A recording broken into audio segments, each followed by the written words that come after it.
Hello friends, मैं हूं गौरव। और अगर मैं आपसे ये पूछूं कि ग्रेविटी के सिद्धांत का सबसे पहला प्रेडिक्शन किसने किया था, तो स्कूल कॉलेज के सिलेबस के बेसिस पर शायद आपका जवाब न्यूटन आएगा।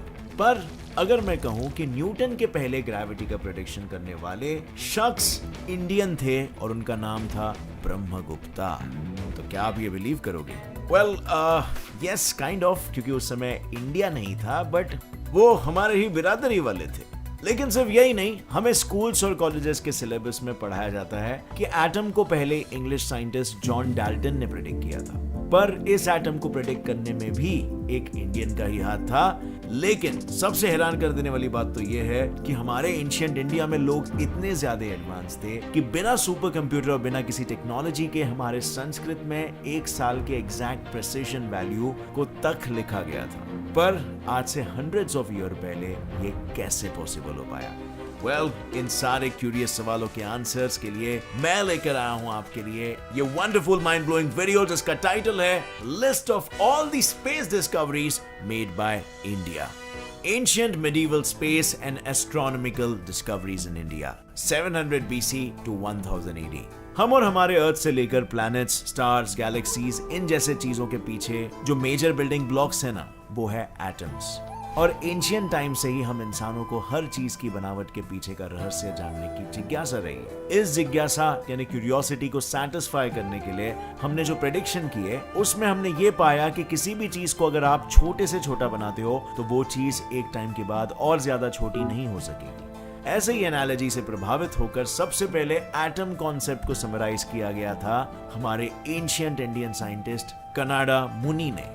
और साइंस हिस्टोरियन के अनुसार कनाडा मुनि 600 बीसी में हुए सबसे पहले साइंटिस्ट थे जिन्होंने इंग्लिश फिजिसिस्ट जॉन डाल्टन से तकरीबन 2300 साल पहले एटम के इस फंडामेंटल पार्टिकल का प्रेडिक्शन और उसके प्रॉपर्टीज का डिस्क्रिप्शन यानी एंशिएंट एटॉमिक थियरी को दुनिया के सामने रखा था, जिसका जिक्र आपको वैशेषिका सूत्रा इस संस्कृत बुक में मिलेगी, जिसमें कनाडा मुनि ने यह प्रेडिक्ट किया था कि हर भाग को छोटे छोटे टुकड़ों में डिवाइड किया जा सकता है। पर ऐसा करते करते एक बार ऐसा समय आएगा कि हमें ऐसा इनडिविजिबल पार्टिकल मिलेगा जिसको हम और आगे डिवाइड नहीं कर पाएंगे। इस इनडिविजिबल पार्टिकल को कनाडा ने नाम दिया परमाणु। वैशेषिका सूत्र में यह भी मेंशन किया हुआ है कि हमारे यूनिवर्स का हर ऑब्जेक्ट परमाणु यानी एटम से बना हुआ है, जो एक दूसरे से मिलकर अणु यानी कि मॉलिक्यूल्स बनते हैं। और कनाडा मुनि के इसी एंशिएंट एटॉमिक थियरी ने पूरे ह्यूमन हिस्ट्री में पहली बार ऑब्जेक्ट को रैशनैलिटी के आधार पर देखना सिखाया था। Interesting, right? इतने पुराने जमाने में ये किया। लेकिन ये तो हुई एटॉमिक थियरी और उससे बने हुए सारे सेलेस्टियल ऑब्जेक्ट्स की बात। पर हमारे इस विशाल ब्रह्मांड के इन सेलेस्टियल ऑब्जेक्ट्स के अस्तित्व को बनाए रखने के लिए ग्रेविटी जरूरी होती है। और इस एक दूसरे को अट्रैक्ट करने वाली ग्रेविटी को सबसे पहले प्रेडिक्ट करने का श्रेय 600 एडी के इंडियन एस्ट्रोनॉमर ब्रह्मगुप्ता को जाता है, जिन्होंने सबसे पहले ग्रेविटी के लिए गुरुत्वाकर्षण इस वर्ड का प्रयोग किया था। वैसे अगर हम ह्यूमन हिस्ट्री के पर्सपेक्टिव से देखें तो एंशिएंट टाइम से ही ह्यूमंस को ग्रेविटी इस अट्रैक्टिव फोर्स के बारे में अंदाजा था, क्योंकि इंडियन एस्ट्रोनॉमर आर्यभट्टा ने 500 एडी में इस थियरी को प्रपोज किया था कि अर्थ सन के चक्कर लगाता है। और आगे चलकर आर्यभट्टा के इसी थियरी के आधार पर ब्रह्मगुप्ता ने यह कहा कि अर्थ के सन का चक्कर लगाने का कारण इन दोनों ऑब्जेक्ट्स के बीच का मिस्टीरियस अट्रैक्टिव फोर्स है। और इस ग्रेविटी से ही हमें अर्थ पर एक साल के गुजरने का एक्सपीरियंस होता है। बट यहां पर सवाल आता है कि एक साल मतलब कितने दिन? अब फ्रेंड्स, आगे बढ़ने से पहले मैं आपको एक इंटरेस्टिंग ट्रेडिंग प्लेटफॉर्म के बारे में बताऊंगा जो प्ले स्टोर और ऐप स्टोर दोनों में अवेलेबल है। ऐप का नाम है बाइनमो और इसमें आप अलग अलग एसेट्स में ट्रेड कर सकते हो, जैसे कि गूगल, एप्पल, गोल्ड और तो और फॉरेन करेंसीज जैसे कि यूएस डॉलर्स और यूरोस वगैरह में भी आपको 90% तक का प्रॉफिट मिल सकता है। इस ऐप में आपको कोई भी एसेट चुनना है और फोरकास्ट करना है कि उसकी वैल्यू बढ़ेगी या फिर घटेगी। देखिए, मैं आपको एक एग्जांपल के साथ बताता हूँ। जैसे मैं यहाँ पे 700 रुपए में ट्रेड अप करता हूँ कि इस एसेट की वैल्यू बढ़ेगी और अब हमें थोड़ा सा रुकना होगा। एंड यस, मेरा फोरकास्ट सही निकला। अब ये अमाउंट आप अपने बैंक अकाउंट या पेटीएम में इजीली 24 आवर्स के अंदर विड्रॉ कर सकते हो। इसका मिनिमम डिपॉजिट सिर्फ 350 रुपए और अगर आप मेरा प्रोमो कोड यूज करते हो तो आपको ये डिपॉजिट पे डबल मिल जाएगा, यानी कि 400 रुपए का टॉप अप करिए और आपको 800 रुपए मिल जाएंगे। सो अभी रजिस्टर कीजिए इस ऐप में, link is in the description और 65,000 अपने ट्रेडिंग डेमो अकाउंट में पाइए, जिससे आप ट्रेडिंग स्ट्रैटेजीज और ट्रेडिंग स्किल्स को प्रैक्टिस कर सकते हो। जितना आप प्रैक्टिस करोगे उतनी आपकी ट्रेडिंग की नॉलेज और एक्सपीरियंस बढ़ेगा और अर्निंग की पॉसिबिलिटीज भी बढ़ेगी। लेकिन हाँ फ्रेंड्स, ध्यान से ट्रेड करिएगा, पूरा रिसर्च करके, क्योंकि किसी भी ट्रेड में आपका कैपिटल रिस्क में होता है। So download Binomo now, link is in the description. I am a binomist, are you? First exact value of Earth's orbital period, Surya Siddhanta 600 AD। 600 AD के पहले भी ग्रीक्स और रोमन सिविलाइजेशन को यह पता था कि हमारा एक साल यानी अर्थ का सन को ऑर्बिट करने वाला टाइम 365 डेज होता है। पर इसका टाइम पीरियड और कितना एग्जैक्टली प्रिसाइज है ये पता होना इंपॉर्टेंट है, क्योंकि साइंस एक ऐसा फील्ड है जहां हर फिजिकल पैरामीटर्स को एग्जैक्ट प्रिसाइज तरीके से मेजर करना जरूरी होता है। तो अर्थ के इस ऑर्बिटल पीरियड के सबसे प्रिसाइज वैल्यू को 600 एडी के दौरान इंडिया में कंपाइल्ड किए हुए सूर्य सिद्धांता बुक में किया गया था, जिसके अनुसार अर्थ का orbital period exactly 365 days 6 hours 12 minutes और 36.56 सेकेंड्स होता है। और इसमें सबसे आश्चर्य की बात यह है कि एग्जैक्ट वैल्यू आज के मॉडर्न वैल्यू से सिर्फ और सिर्फ 1.4 सेकेंड ज्यादा है। वेल 1.4 सेकेंड्स, इतना सा एरर, वो भी पुराने जमाने में, जब ना ही उनके पास सुपर कंप्यूटर्स थे और ना ही उनके पास कोई रिसोर्सेज थे। कमाल है, राइट? पर सोचने वाली बात तो यह है कि सूर्य सिद्धांता बुक में ये एग्जैक्ट वैल्यू कैसे आई? तो इसके पीछे वजह यह है ना कि सन जब अपने वर्मल इक्विनॉक्स पोजीशन में होता है, तब उसके पोजीशन को एज अ रेफरेंस लेकर टाइम इंटरवल के बाद सन जब उसी वर्नल पोजीशन में आता है, उस टाइम इंटरवल के दौरान अर्थ के स्काई पर ट्रेस होने वाले सन के पाथ को मेजर करके अगर उस पाथ को आवर्स, मिनट्स और सेकेंड्स के डिवीजन में डिवाइड करें तो सन के एग्जैक्ट पोजिशनल टाइम पीरियड को फाइंड किया जा सकता है और इसी के जरिए एंशिएंट समय में साल के एग्जैक्ट डेट का पता चल पाया। Now, let's move on to this another mind-blowing discovery. First record of an exact periodicity of comet by astronomer Bhattotpala in 10th century AD. हम में से कई इंडियंस को आसमान में टूटते हुए तारों को देखकर मन्नत मांगने की आदत होती है, पर ये टूटते हुए तारे कोई असली तारे नहीं होते, बल्कि सोलर सिस्टम में रैंडमली मंडराते हुए कॉमेट्स या एस्टेरॉइड्स होते हैं। यही वजह है कि एंशिएंट टाइम में हमें इन कॉमेट्स, एस्टेरॉइड्स के आने जाने का एग्जैक्ट टाइम नहीं पता चल पाता था। अगर वो हमें पता होता तो शायद हम मन्नत कब मांगनी है ये एडवांस में सोच लेते, है ना? पर फ्रेंड्स, इन सो कॉल्ड टूटते तारों का एग्जैक्ट टाइम नोट करने का क्रेडिट भी हमारे इंडियन को ही जाता है। वेल, वो कहते हैं ना, necessity is the mother of all inventions. शायद इसी नेसेसिटी के कारण 10th सेंचुरी में हुए इंडियन एस्ट्रोनॉमर भट्टोत्पाला ने अपने बृहद संहिता बुक के कमेंट्री में सबसे पहले कॉमेट के टाइम पीरियड को नोट किया था।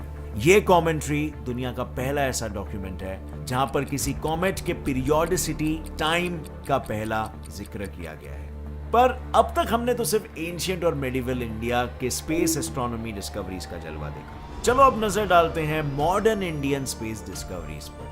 इंडियन एस्ट्रोफिजिसिस्ट सुब्रमण्यन चंद्रशेखर का चंद्रशेखर लिमिट हमें स्टार के इनिशियल मास लिमिट का रिलेशन स्टार के अंत से किस तरह होगा, इस बारे में सिखाता है। ये लॉ एस्ट्रोफिजिस्ट एस चंद्रशेखर ने 1930s के दशक में दुनिया को दिया था, जिसकी बदौलत ही हमें ये पता चल पाया कि स्टार्स के मौत के बाद उनका कन्वर्जन किस ऑब्जेक्ट में होगा। मींस आइदर वो व्हाइट ड्वार्फ स्टार बनेंगे या न्यूट्रॉन स्टार या फिर ब्लैक होल।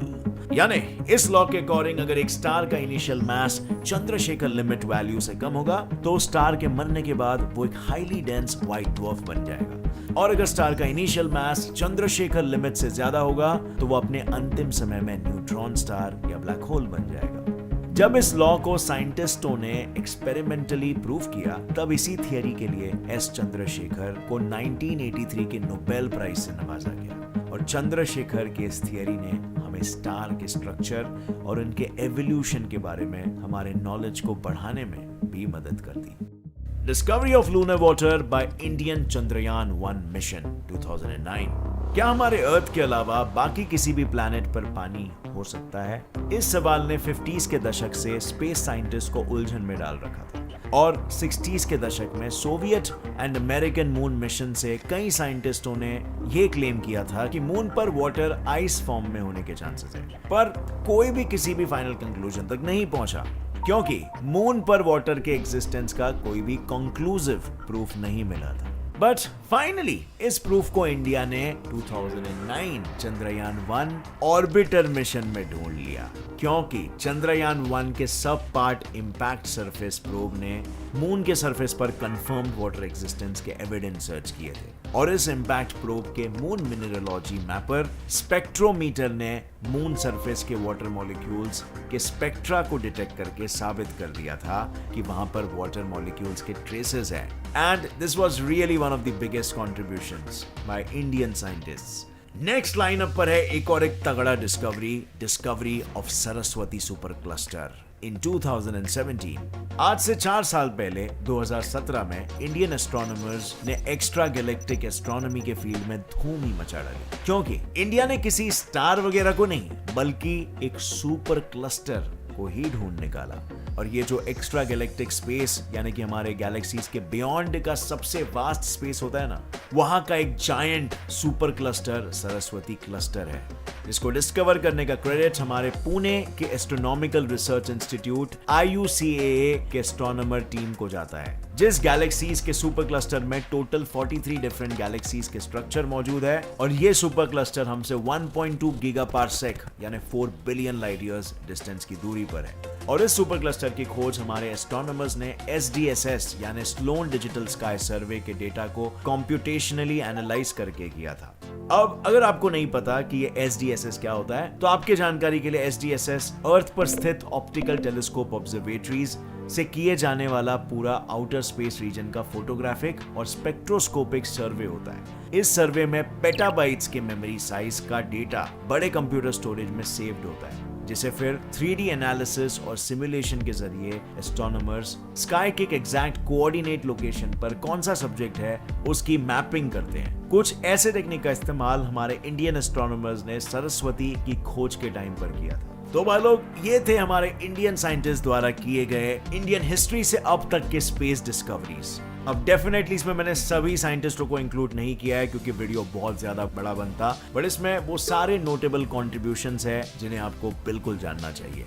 अब फ्रेंड्स, इस वीडियो को तुरंत अपने सभी फ्रेंड्स और फैमिली मेंबर्स के साथ शेयर कर दो, क्योंकि ये ज्ञान हर किसी को होना चाहिए कि हमारे इंडियंस का क्या क्या कंट्रीब्यूशन रहा है डिस्कवरीज में। अगर इस वीडियो से कुछ भी नया सीखने मिला तो एक लाइक जरूर ठोकना। Gets it fly science channel को भी सब्सक्राइब कर लो और बेल नोटिफिकेशन दबा दो, ताकि आगे आने वाली हमारी कोई भी वीडियो की अपडेट आप मिस ना कर सको और ऐसे ही सदा ज्ञान अपना बढ़ाते रह सको। With that said, as always friends, stay curious, keep learning and keep growing. जय हिंद।